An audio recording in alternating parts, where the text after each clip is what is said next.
con ustedes de vuelta después de un tiempo, ya que estuvimos hace 2 sábados de campamento, pasamos un campamento muy lindo. A veces discutir temas espirituales.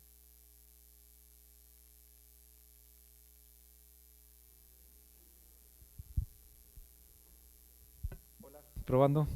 Como les decía, a veces discutir temas espirituales en medio de la naturaleza tiene un encanto que no es lo mismo aquí en la iglesia, aunque es muy lindo aquí en la iglesia. El domingo pasado también comenzamos el club familiar y pasamos 1 hora y media, 2 horas muy lindas los que asistimos ahí. Fue algo distrital, donde pudimos reflexionar, pudimos hacer ejercicios, nos pudimos reír también bastante. Y quería invitar a todas las personas que creen que sus matrimonios necesitan un tune-up, de los cuales yo soy el primero, porque aunque el matrimonio funcione muy bien, siempre necesita renovación, necesita necesitamos compartir diferentes experiencias que nos hacen crecer a todos. Y por eso la próxima sesión va a ser el 9 de noviembre, a todos aquellos que quieran participar. Lo otro también es que les pido que oren, porque estamos ya cerca del cierre de la compra de nuestra iglesia. Hay algunas cosas que se están dando que pueden transformarse en una gran bendición. Pero entonces esto está dilatando un poquito el proceso de cierre. Pero les pido especialmente, en esta semana se van a decidir algunas cosas que puede ser que nos favorezca en dinero, y entonces hasta quizás podríamos pensar en tener nuestro Fellowship Hall también, no solamente la iglesia, sino nuestro Fellowship Hall junto con la iglesia.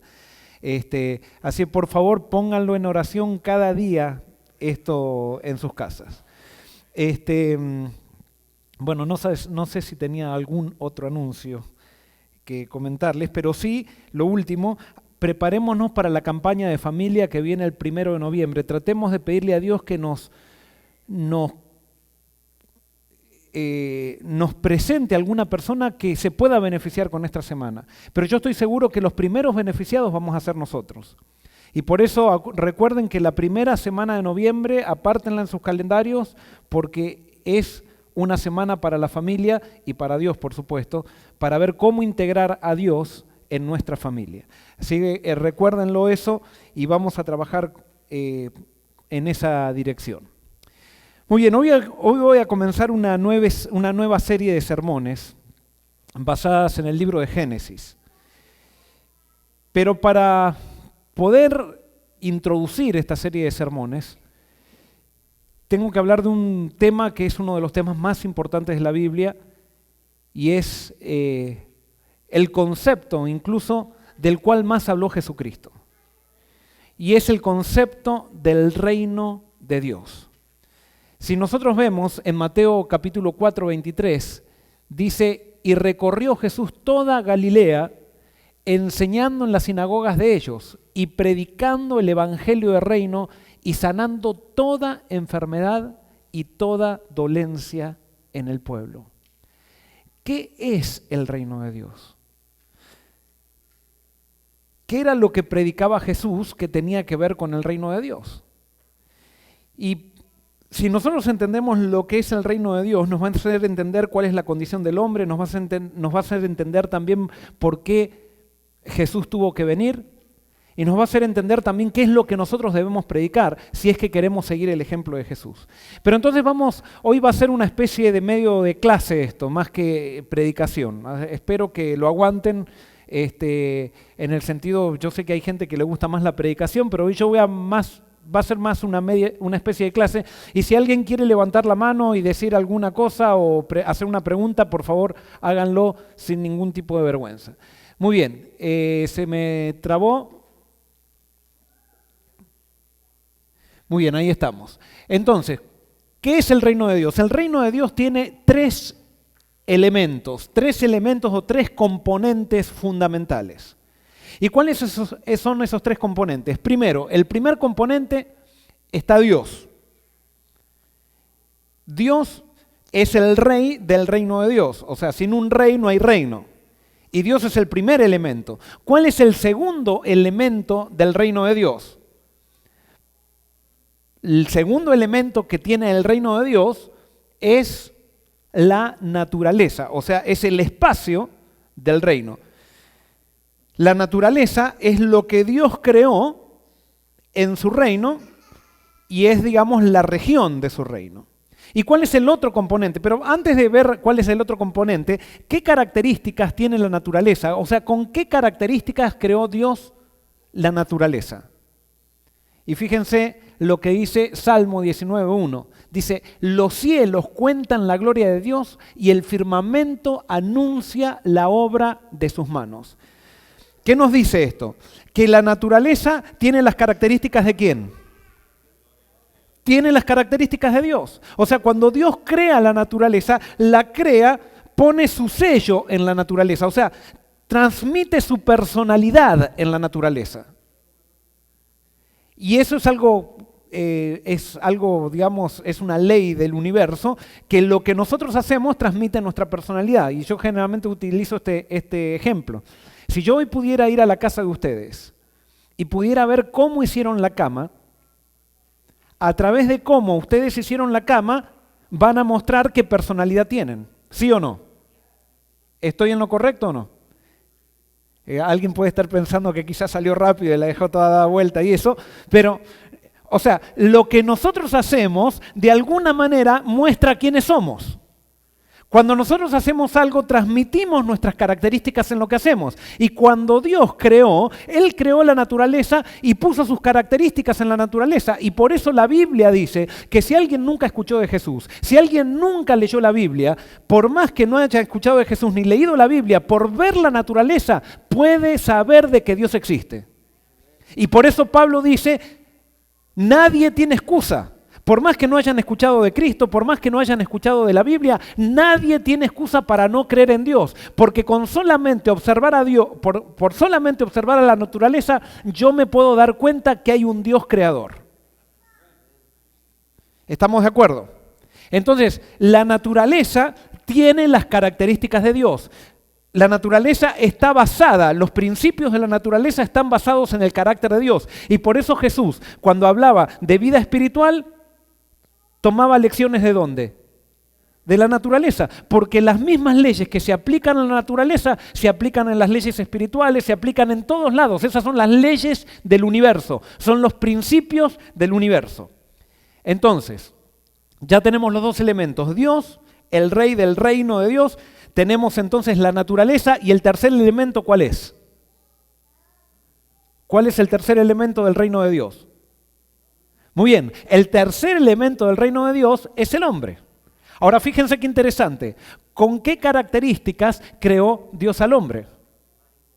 Muy bien, la Biblia dice que cuando Dios creó al hombre, a su imagen, dice Génesis 1:27, y creó Dios al hombre a su imagen, a imagen de Dios lo creó, varón y hembra lo creó. Es lógico, si Dios crea una naturaleza a su imagen, para que el hombre habite en esa naturaleza, el hombre tenía que tener también la imagen de Dios, porque si no, no podía convivir con la naturaleza, ni podía convivir con Dios. ¿Se entiende? Entonces, los tres componentes del reino de Dios son Dios, la naturaleza y el hombre. ¿Ok? Entonces, ponemos al hombre allí que fue creado a imagen de Dios, pero entonces como la naturaleza y el hombre y Dios compartían las mismas características, ¿Dios qué podía hacer con el hombre? Dios podía bajar a este mundo y convivir con el hombre. Y nos dice especialmente el libro de Génesis que Dios todas las tardes venía al jardín del Edén a encontrarse ¿con quién? Con el hombre, imagínense, con Adán y Eva. Venía a charlar con Adán y Eva, venía a caminar con Adán y Eva. Adán y Eva, cuando escuchaban que Dios había bajado al jardín del Edén, iban corriendo a recibirlo. Y algo que inferimos, pero que no lo dice específicamente en la Biblia, pero sí lo podemos inferir, es que el día sábado, ¿qué hacía Dios? El día sábado venía Dios todo el día a estar con el hombre. ¿Por qué se daba eso? Porque los tres elementos compartían las mismas características del Creador. Pero entonces, Y bueno, esto tengo una pregunta. ¿Cuáles son las características de la imagen de Dios? Y entonces esas características nosotros las podemos encontrar en Gálatas 5, 22 y 23. ¿Qué dice Gálatas 5, 22 y 23? Mas el fruto del Espíritu es amor, gozo, paz, paciencia, benignidad, bondad, fe, mansedumbre, templanza. Esas características tenían la naturaleza, tenía el hombre, o sea, cuando se vivía en esas características, todo convivía bien, todo en eso había armonía. Y ahora quiero hablar un poco de la creación del hombre, porque esto es muy importante para mí. En Génesis 2:7 dice que entonces Jehová formó al hombre del polvo de la tierra y sopló en su nariz aliento de vida y fue el hombre un ser viviente. Y ahora vamos a entender acá lo que significa o las implicancias de la creación del hombre. Si ponemos al hombre en una fórmula, podríamos decir que el hombre es polvo, ¿más qué? Más aliento, igual a qué? Igual a alma viviente, hombre o vida, o como quieran decirle. Ahora, fíjense, esto para mí es muy interesante. Dios hace un muñeco de barro con sus manos. ¿Ese muñeco era el hombre? No. ¿Tenía la forma del hombre? Sí, pero no era el hombre. Para que sea el hombre, ¿qué tenía que hacer Dios? Tenía que ponerle aliento, y la Biblia nos da a entender que cuando Dios le pone aliento, es como que le da un beso Dios al hombre. O sea, es un acto relacional. Y fíjense, cuando Dios le pone el aliento al hombre, el hombre se transforma ¿en qué?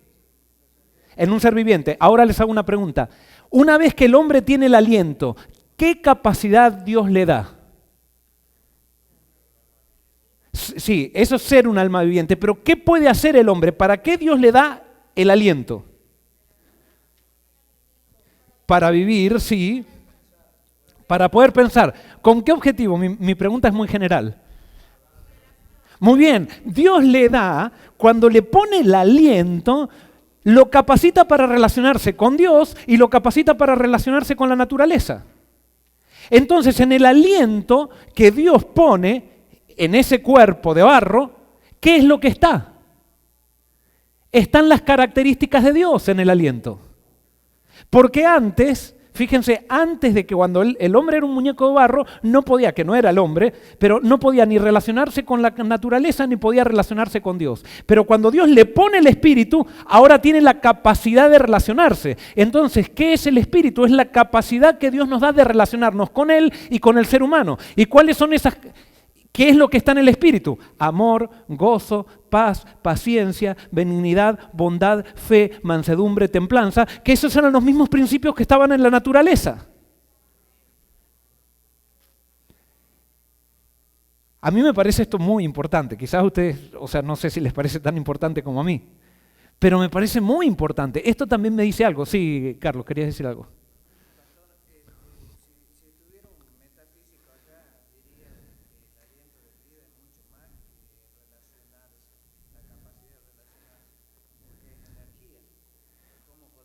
Correcto, no. En esa energía está la capacidad para relacionarse. Yo le voy a decir algo que no quiero que lo prueben. Si alguien tiene un problema, póngalo en estudio. Esto no es una conclusión que yo llegué a esto, que digamos es acabada, pero al analizar este tema, me di cuenta que el espíritu es lo que se va desenvolviendo, esa energía se va desenvolviendo y va desarrollando las características de Dios mientras vivimos. Ahora, cuando vayamos al cielo, ¿qué es lo único que vamos a llevar? Nuestro carácter. Quiere decir que cuando una persona, y la Biblia dice que cuando una persona muere, ¿a dónde va el espíritu?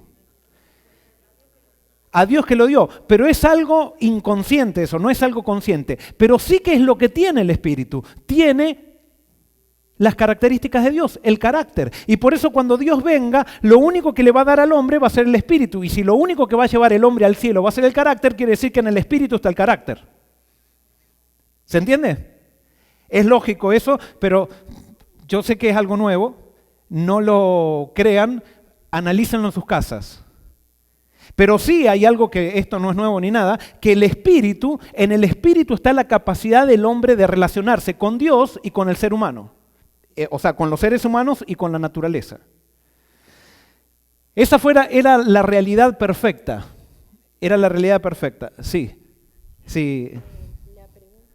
Ajá, voy a traer un micrófono por si alguien no escucha. Ajá. Te lo voy a tener yo. La pregunta mía es, ¿y si de esas características de Gálatas nos faltan, entonces no tenemos a Dios? Muy buena, qué buena pregunta. A eso voy, por eso me parecía tan importante esto, porque ahora vamos a analizar esto que tiene que ver con nuestra realidad de ahora. Ahora, pero vamos a contestarla más adelante eso. Muy bien, yo no sé, como no tengo los lentes, no sé qué puse ahí abajo. El aliento están los atributos relacionales del carácter de Dios que le permiten al hombre relacionarse con Dios y la creación. Muy bien, entonces teníamos a Dios, al hombre y a la naturaleza, todos viven en los principios del carácter de Dios y conviven en armonía. Pero resulta que pasa un problema. ¿Cuál fue ese problema que surge en esta economía? El problema que surge es el pecado. El hombre decide separarse de Dios. El hombre decide cortar esa armonía con Dios. Entonces, cuando el hombre decide cortar esa armonía con Dios, al separarse de Dios, el hombre inicia una nueva realidad, que no puedo decir que es una nueva realidad en el sentido de que es algo totalmente nuevo, sino que comienza desde allí una realidad decadente, independiente en cierto sentido, pero no totalmente independiente tampoco, porque fuera de Dios no hay existencia. Sino que es una realidad decadente que comienza allí, por medio del pecado. Entonces el hombre tiene un cambio. ¿Y dónde tiene el cambio el hombre? ¿En qué parte de su esencia tiene un cambio el hombre? En su espíritu. Hay un cambio en su espíritu se corrompe, su espíritu comienza a decaer. Pero entonces cuando el hombre cambia su espíritu, que su espíritu comienza a decaer, ¿qué pasa? Ya ahora no está en armonía ¿con quién? No está en armonía con Dios. ¿Y con quién más no está en armonía? Con los seres humanos. ¿Y con quién más? Y con la naturaleza. Ya no está más en armonía con... Entonces Dios, ¿qué es lo que tiene que hacer? Como ya el hombre no se puede relacionar con Dios porque Dios ahora es diferente a él, Dios tiene que apartarse de al lado del hombre. Y no solamente tiene que apartarse de al lado del hombre, sino que por misericordia Dios tiene que hacer un cambio en la naturaleza. Ahora Él tiene que modificar a la naturaleza para que la naturaleza esté en armonía con el hombre. Supónganse, y vamos a dar un ejemplo, supónganse que nosotros somos peces. Perdón. Supónganse que somos peces. ¿Con qué respiran los peces? Con branquias. Las branquias le dan la capacidad a los peces de vivir tranquilos en el agua. Pero supónganse que de repente hay un cambio en nosotros y de repente en ese cambio tenemos pulmones. Para poder existir, ¿qué tenemos que hacer? Tenemos que salir del agua, porque si no el agua nos asfixia. Entonces, cuando el hombre cambia su espíritu, él ya no puede vivir en una naturaleza perfecta porque no está en armonía con él. Es más, no puede estar en la presencia de Dios porque la presencia de Dios lo consume. Entonces Dios tiene que hacer en su misericordia, tiene que hacer un cambio en la naturaleza y transformar a la naturaleza a la armonía del hombre para que el hombre no sea extinguido por la naturaleza. ¿Se entiende? O sea, hay una ley que Dios puso, que cada vez que el hombre se corrompe, la naturaleza también se corrompe con el hombre.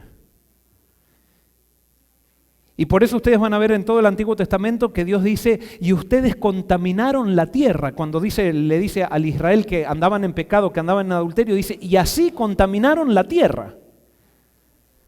Por eso cuando Dios maldice la tierra, cuando peca Adán, y es un acto de amor.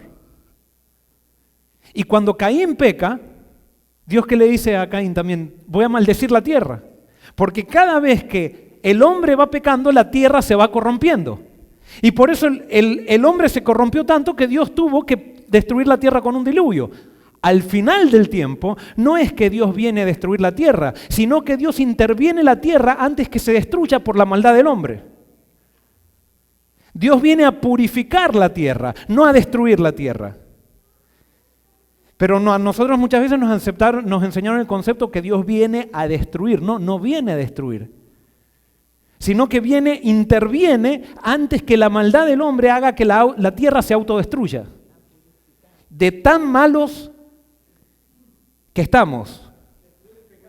Y viene a destruir el pecado. ¿Y qué es el pecado? Es la falta de armonía con Dios. Ahora, ¿cómo soluciona Dios esto? Dios soluciona esto haciéndose hombre. Gracias. Dios soluciona esto haciéndose hombre y viniendo a convivir con el hombre en la forma del hombre. Y alguien puede decir, pero ¿cómo? Si Dios no está en armonía con el hombre. Lo que pasa es que una realidad superior puede bajar a una realidad inferior, pero una realidad inferior no puede llegar a una realidad superior. ¿Por qué? La realidad, y esto espero que no se entienda mal, la realidad del pecado es una realidad decadente, pero no es una realidad autoexistente. No es como los orientales dicen, ¿escucharon el concepto del yin y del yang? Los orientales dicen que el mal coexiste con el bien y siempre ha sido así. No, en el concepto bíblico hay una sola realidad y esa es la realidad del bien. Cuando yo me aparto de esa realidad decae, pero no es una realidad nueva. El mal es la decadencia del bien, pero no es una realidad autoexistente que surge de la nada, sino que es la decadencia del bien, es lo que no llega al bien.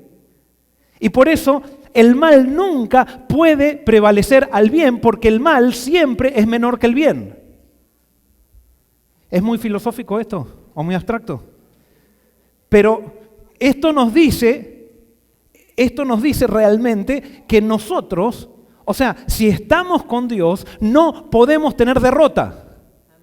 El mal nunca puede vencer al bien, porque el mal siempre es menor que el bien, porque es una decadencia del bien y no es una realidad nueva, no es una realidad incluso competente, o sea, que compite con el bien. No se puede competir con alguien que es infinitamente superior. Pero entonces, como Dios es el bien, Él puede venir en misión a este mundo y entonces se hace hombre en Jesús y convive con el hombre. Pero no solamente convive con el hombre, sino que Él hace ¿qué? El hombre elige la muerte, Dios decide ocupar, haciéndose hombre, decide ocupar la muerte, lo que el hombre eligió, y toma la muerte del hombre y entonces le dice al hombre que si él acepta, le da permiso a Dios, y acepta lo que Dios hace, ¿qué hace Dios con el hombre? Hace un cambio en su espíritu.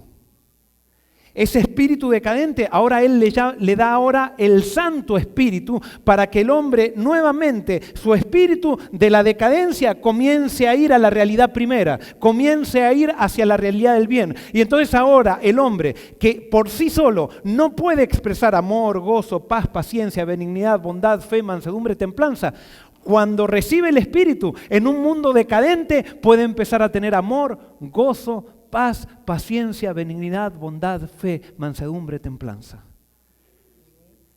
Por eso la esencia de la vida está en el Espíritu. Y eso es el mensaje de la Biblia. El gran problema es que nosotros hemos confundido esto. Y hemos pensado que la esencia de la vida está en la iglesia. Hemos hecho del centro de la vida cristiana la iglesia, que es algo muy lindo creado por Dios también. Pero la iglesia no transforma a nadie. Es solamente Jesucristo. Cuando yo acepto la obra de Él, le doy permiso a Él para que Él me dé un nuevo espíritu. Un espíritu que ya no es un espíritu decadente, sino que es el mismo espíritu de Dios, que tiene las características de Dios, para que yo pueda vivir nuevamente los principios de la realidad original.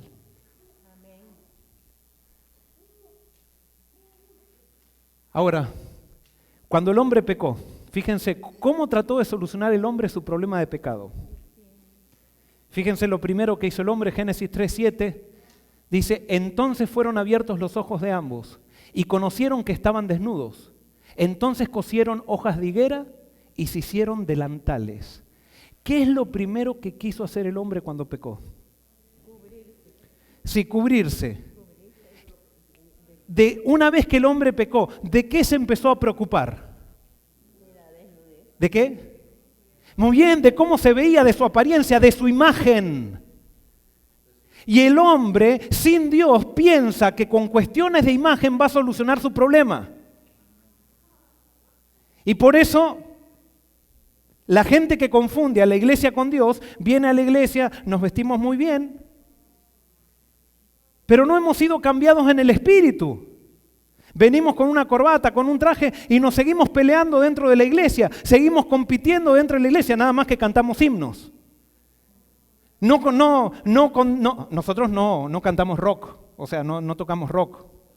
Nosotros no nos ponemos esto, no nos ponemos lo otro, no hacemos aquello. Todas cosas externas que son muy buenas, que deberían ser el resultado de, pero muchas veces esas cosas externas sirven solamente para tapar nuestra falta de transformación del espíritu. Y es por eso que en una iglesia, hablando de lo que debemos hacer, no vamos a cambiar a nadie. Tenemos que hablar de la obra de Dios, no de nuestras obras, sino de la obra que Dios hizo para salvarnos y decir que si aceptamos esa obra, entonces solamente y únicamente así podemos tener un espíritu nuevo. Pero resulta que cuando nosotros vemos a alguien en la iglesia con problemas, y perdón, hermano, no estoy diciendo que... pero por ejemplo viene alguien que viene mal vestido a la iglesia y la gente comienza a desesperarse. ¿Y qué quiere hacer? Sacarlo de la iglesia y que se vista bien. ¿Solucionamos algo vistiéndola bien a esa persona? No. No digo que no vamos a hablar de vestimenta en la iglesia, puede ser que alguna vez se hable porque lo que está en Cristo también se refleja en todo lo que hacemos. Pero la solución no está en decirle a la gente cómo tiene que vestirse.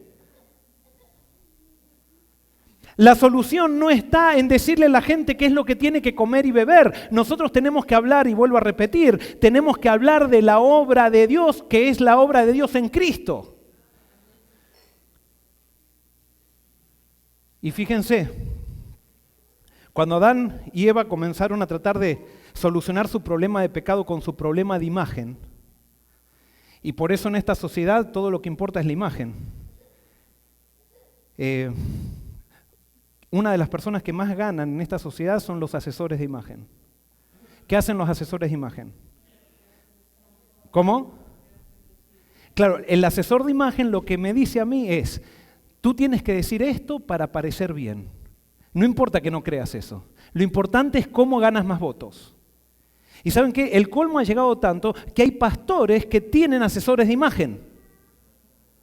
Aquellos que dicen predicar el evangelio del reino han contratado asesores de imágenes para que los asesores de imagen le digan qué es lo que tienen que predicar para poder permanecer en las iglesias. Eso quiere decir que no entendieron qué es el reino, no entendieron cuál es la esencia del reino. Eso quiere decir que están tratando de solucionar el pecado ¿con qué? ¿Con hojas de qué? Con hojas de higuera. Queremos tener nosotros el control de nuestra imagen. ¿Y sabes qué? Dios dice que tú no tienes que tener el control de tu imagen. Dios dice que Él es el único que puede tener el control de tu imagen. Y por eso Dios los llama a Adán y Eva. Y les ve las hojas de higuera y dicen, miren, esas hojas de higuera que ustedes se han cosido no sirven absolutamente para nada. Y Dios los tiene que desnudar. ¿Y sabes qué? ¿Cuáles son tus hojas de higuera y las mías? ¿Cuáles son? Y yo sé, esto cuando lo predico a la gente no le gusta, pero es la realidad, no lo digo yo. ¿Cómo? ¿Cuáles son nuestras hojas de higueras? No es de Henry Higuera, Henry Higuera es higuera él, no es higueras. Pero, ¿cuáles son nuestras hojas de higuera? Yo te voy a dar cómo tú puedes analizar. Es todo aquello por lo cual tú te sientes orgulloso, orgullosa. ¿Tú te sientes orgulloso o orgullosa de tu inteligencia? Esas son tus hojas de higuera. ¿Tú te sientes orgulloso o orgullosa por tu familia? Esas son tus hojas de higuera. ¿Tú te sientes orgulloso o orgullosa por tus títulos? Esas son tus hojas de higuera. ¿Tú te sientes orgulloso o orgullosa por tu iglesia? Esa es tu hoja de higuera. Todo aquello de lo cual nos sentimos orgullosos es algo que nosotros hacemos para tapar nuestra miseria interior. Y el orgullo, nosotros ya lo hemos predicado mucho y lo vamos a seguir predicando, el orgullo es contrario a la experiencia divina, el orgullo es contrario a la experiencia con Dios, el orgullo no puede coexistir con la fe. Y la Biblia dice que la fe es lo único que es la esencia de la vida cristiana.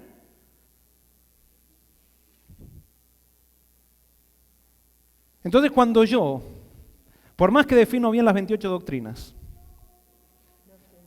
me defino, me siento orgulloso por lo que sé, yo estoy viviendo en el reino del mal. Cuando yo por los títulos que tengo me pongo en una plataforma y hago sentir a los otros que son inferiores a mí, yo no estoy viviendo en el reino de Dios. Son hojas de higuera que estoy usando para tapar eso. Y por eso, si tú quieres tener un verdadero encuentro con Dios, que todos lo necesitamos tener y todos tenemos nuestras hojas de higuera, llega un momento que viene una crisis en nuestra vida porque Dios viene y me dice, Joel, yo lo lamento, pero ha llegado el día que si quieres entrar en mi reino, te tengo que desnudar. Eso fue lo que hizo con Nicodemo. Nicodemo llegó a Jesús para hacer una discusión teológica y para mostrarle cuánto él sabe. ¿Y vieron cómo se acerca hablando Nicodemo a Jesús? Le dice, nosotros. No le dice, yo creo esto, sino dice, nosotros. Cuando dice nosotros, ¿qué está diciendo Nicodemo? Le está diciendo a Jesús, mira Jesús, yo soy parte del Sanedrín. Yo soy parte del sistema aquí, muy importante, muy respetado. Yo te admiro. Pero quiero que sepas que yo tengo toda una institución por detrás que me representa. Y entonces Nicodemo quería empezar una discusión teológica con Jesús para impresionar a Jesús. Y Jesús lo primero le dice a Nicodemo, Nicodemo, yo te tengo que desnudar. El que no nace de nuevo no puede entrar en el reino de los cielos. Y tú por afuera tienes hojas de higuera, pero no has nacido de agua y del Espíritu. Y por lo tanto estás perdido. ¿Y saben qué? Nicodemo se hacía el tonto, pero Nicodemo entendió muy bien lo que Jesús le dijo. Y no le gustó, y por eso se hacía el tonto. Nicodemo le dijo, estás perdido, Nicodemo. Y así nos dice a nosotros hoy. Y así le dijo a Adán y Eva, miren, estas hojas de higuera no sirven para nada, déjenme que se las saco. Pero entonces ahora Jesús no los dejó desnudos, porque el objetivo de Dios no es humillarte. El objetivo de Dios es exaltarte, pero para exaltarte tú debes dejar aquellas cosas que te hacen sentir orgulloso o orgullosa. Y entonces toma ahora un cordero, creemos que un cordero, y entonces lo pone encima de un altar y Dios mismo mata a ese cordero. Adán y Eva no habían visto hasta ese momento lo que era la muerte. Y ven, empieza a derramar la sangre del cordero y empiezan a decir, pobre cordero, y se impresionan, imagínense cómo se habrán impresionado. Y ahora entonces Adán y Eva saben, comienzan a ver lo que ellos habían elegido, ellos no sabían lo que era la muerte. Y entonces una vez que muere ese cordero, Dios comienza a manipular, me imagino que debe haber sido una escena bastante fea, hasta para el mismo Dios, comienza a manipular esa piel. Y entonces le dicen, miren, ahora yo tengo un regalo para ustedes. Es una túnica de piel de cordero. Entonces Adán y Eva dice, ¿qué tenemos que hacer para ser cubiertos? Y dice, yo se las regalo. Lo único que tienen que hacer es aceptarla. Y por supuesto Adán y Eva la aceptaron. Pero entonces Dios les dijo algo, ustedes no tienen la capacidad de vivir de acuerdo a los principios de mi reino. Si ustedes quieren permanecer en este regalo que yo les he dado, ustedes todos los días tienen que hacer un ritual como demostración de que aceptan mi obra por ustedes. Y cada vez que ustedes hagan ese ritual, yo les voy a bautizar con el Espíritu mío para que ustedes puedan vivir en mi presencia y puedan tener las características que perdieron en su espíritu para poder vivir en armonía con la naturaleza, poder vivir en armonía con la gente que está alrededor de ustedes y para vivir en armonía conmigo. Y allí nuevamente se comenzaba a reconquistar este mundo perdido. Romanos 8:9 dice, fíjense lo que le dice Pablo a los cristianos, mas vosotros no vivís según la carne, sino según que el Espíritu con mayúscula, si es que el Espíritu de Dios mora en vosotros, y si alguno de vosotros no tiene el Espíritu de Cristo, ¿no es qué? No es de Él. Tú puedes dar el diezmo, tú puedes guardar el sábado, tú puedes incluso ser adventista de octava generación, tú puedes ser puedes ser la persona que parezca más santa, pero si tú no tienes el Espíritu, tú no eres de Él. ¿Y cómo se recibe el Espíritu? ¿Cómo se recibe el Espíritu? Entregando mi vida a Cristo, aceptando la obra de Dios en Cristo. Ese pedir se os dará, y gracias, el pedir se os dará es para permanecer en el Espíritu. Pero yo para tener el Espíritu tengo que estar en Cristo. Tengo que estar todos los días contemplando a Cristo. Tengo que levantarme cada mañana y decir, acepto, Señor, nuevamente el sacrificio de Cristo para mi vida. Cúbreme con su justicia. Y cuando yo pido eso, entonces el Espíritu me llena y yo puedo comenzar a vivir el fruto del Espíritu, que es amor, gozo, paz, paciencia, benignidad, bondad, fe, mansedumbre, templanza. Y Pablo dice, contra estas cosas no hay ¿qué? No hay ley. Porque Pablo dice, no necesitamos predicar la ley, porque la ley lo que provoca es rebeldía. Lo que necesitamos predicar es a Cristo. Y cuando predicamos a Cristo, entonces eso produce en el alma un deseo de ser como Él y vivir de acuerdo a los principios de la ley. Y entonces recibimos el Espíritu Santo. Y cuando recibimos el Espíritu Santo, hermanos, comienzan a sanarse los matrimonios. Comienzan a sanarse las relaciones con los hijos, comienzan a sanarse las relaciones en la iglesia, comienzan a sanarse las relaciones con la sociedad, comenzamos a disfrutar de la creación. Es el Espíritu.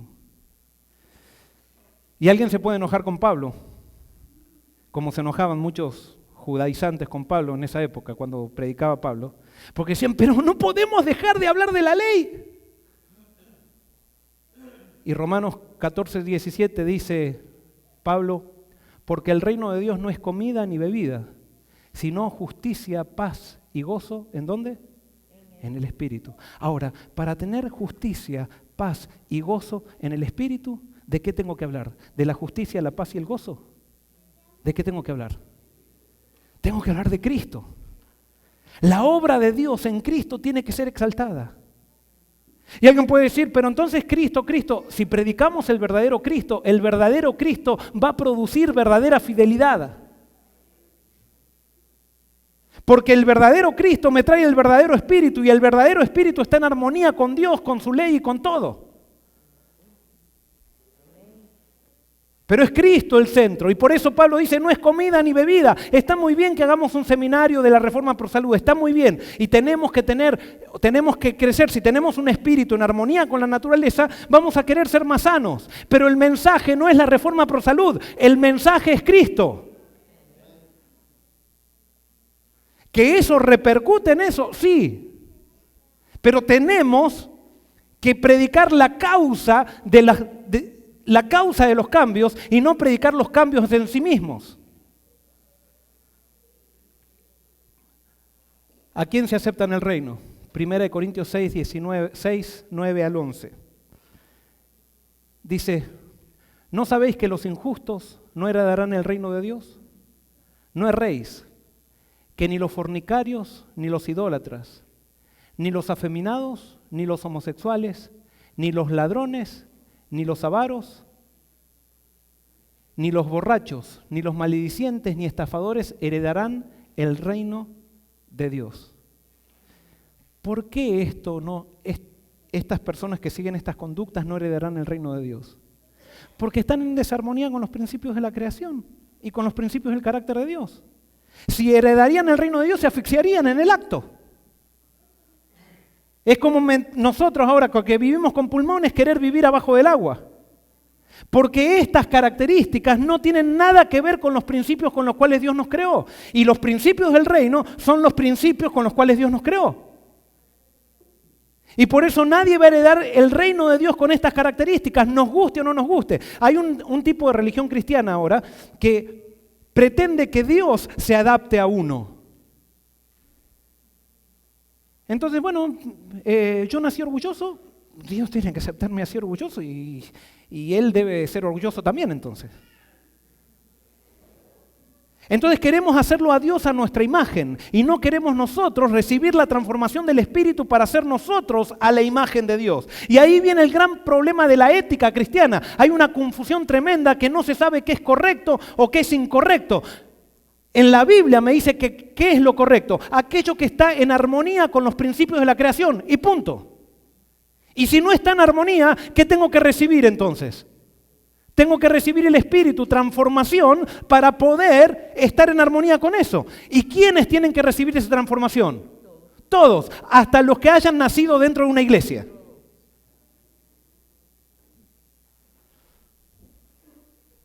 Ahora, fíjense qué lindo este pasaje. Yo no lo leí todo y fíjense lo que dice. Esto erais, ¿quiénes? Algunos, pero habéis sido santificados y habéis sido justificados en el nombre del Señor Jesús y por el Espíritu de nuestro Dios. O sea que había gente en la iglesia cristiana que habían sido homosexuales, que habían sido afeminados, que habían sido borrachos, que habían sido orgullosos, que habían sido un montón de cosas. Pero dice, una vez que se encontraron con Cristo y aceptaron la obra de Dios, y al aceptar la obra de Dios se entregaron y le dieron permiso a Dios para que venga el Espíritu, Dios los perdonó, los justificó y ¿qué hizo? Por el Espíritu de Dios les dio un nuevo espíritu para vivir en armonía con los principios de la creación.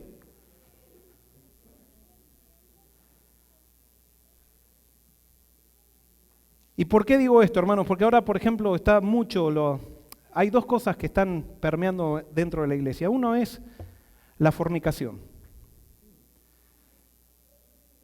Hay cristianos que pretenden seguir siendo cristianos fornicando, y la Biblia dice que la fornicación no es del reino de Dios. La fornicación es una actitud descomprometida para satisfacer mis propios deseos. Eso va en contra del amor. Dios dice que el amor se da en un compromiso y Dios dio el regalo del sexo no para hacerme feliz a mí, sino para hacer feliz a la otra persona. Y Dios dice entonces que debemos respetar los esquemas del principio como Dios lo hizo.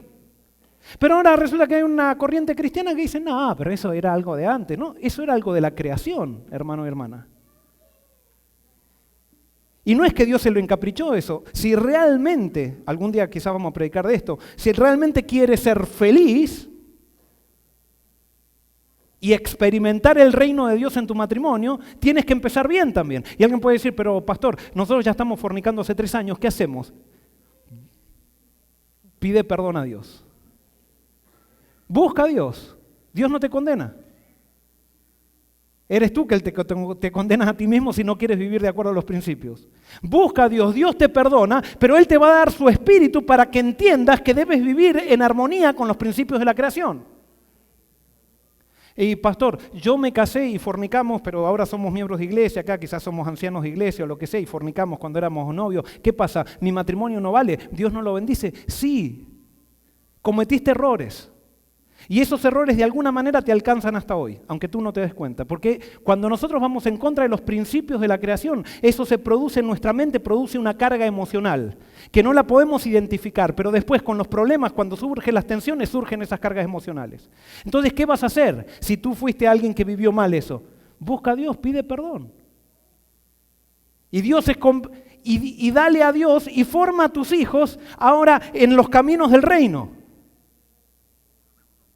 Gracias a Dios, el bien es mayor que el mal. Y siempre que volvamos a Dios y pidamos a Cristo, Él nos da su espíritu y hay redención de todo mal. Nadie está en una situación que Dios no lo pueda alcanzar. Nadie está incluso de nosotros exento de pecado. Y por eso el hecho de que yo esté predicando esto no quiere decir que yo entonces ya superé todo. Sino lo que estoy predicando es que en Dios, solamente en Él, hay redención. Otra de las cosas, perdón, que me olvidé. Primero la fornicación, una de las cosas que está invadiendo la iglesia o el pueblo de Dios. Y otro es el homosexualismo. Entonces, si alguien dice que está en contra del homosexualismo, ya la gente dice, estás en contra de los homosexuales. No, estoy en contra del homosexualismo, no en contra de los homosexuales. Es más, estoy a favor de los homosexuales. Porque yo sé que necesitan, ellos están desesperados, les gustaría cambiar, pero como no pueden, entonces dicen, como no puedo, entonces esto debe ser algo que Dios me acepta así. Pero Dios tiene solución. Y les digo, yo tengo amigos que han sido homosexuales. Y alguien me puede preguntar, pero ellos han sido totalmente transformados y no tienen ahora una inclinación ya. No me interesa a mí eso, eso dejáselo a Dios. Porque te digo una cosa, ¿tú eres orgulloso o orgullosa, sí o no?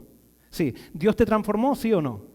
Bueno, sí, te transformó, sí. Ahora, ¿dejaste de tener tendencias al orgullo? Pero lo importante es que has reconocido que el orgullo es un gran pecado y cada vez que viene esa tendencia, entonces se la confiesas a Dios y Dios te da nuevamente su espíritu para fortalecer tu espíritu decadente y darte el espíritu de Cristo para que tengas victoria sobre tu tendencia, sea cultivada o heredada. ¿Se entiende? Hay solución en Cristo, no hay condena, hay solución.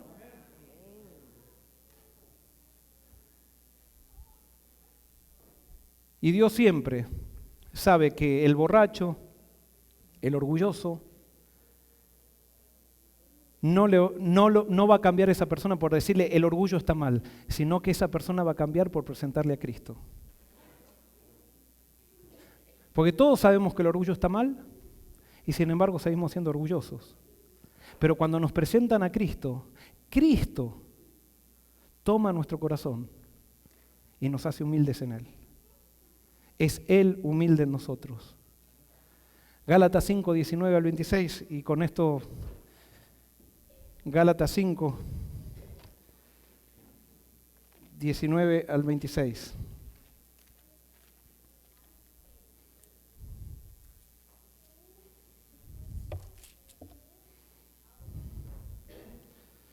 Dice, las obras de la carne se manifiestan en adulterio, fornicación, inmundicia, lascivia, idolatría, hechicerías, enemistades, pleitos, celos, iras, contiendas, disensiones, herejías, envidias, homicidios, borracheras, orgías y cosas semejantes a estas.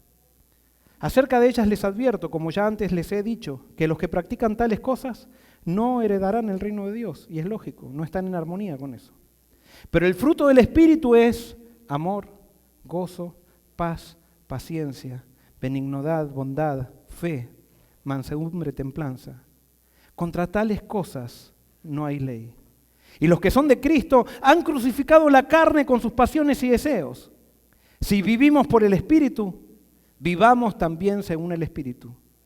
No nos hagamos vanidosos, ni nos irritemos unos a otros, ni sintamos envidia entre nosotros. Dios tiene la solución para todos nuestros problemas. Esa solución está en aceptar el reino de Dios. ¿Pero qué es el reino de Dios? El reino de Dios es Cristo y su Espíritu, esa es la esencia. Cuando hablamos de Cristo, aceptamos su obra, nos entregamos a Él, recibimos el Espíritu y eso nos pone en armonía con Dios y con la naturaleza.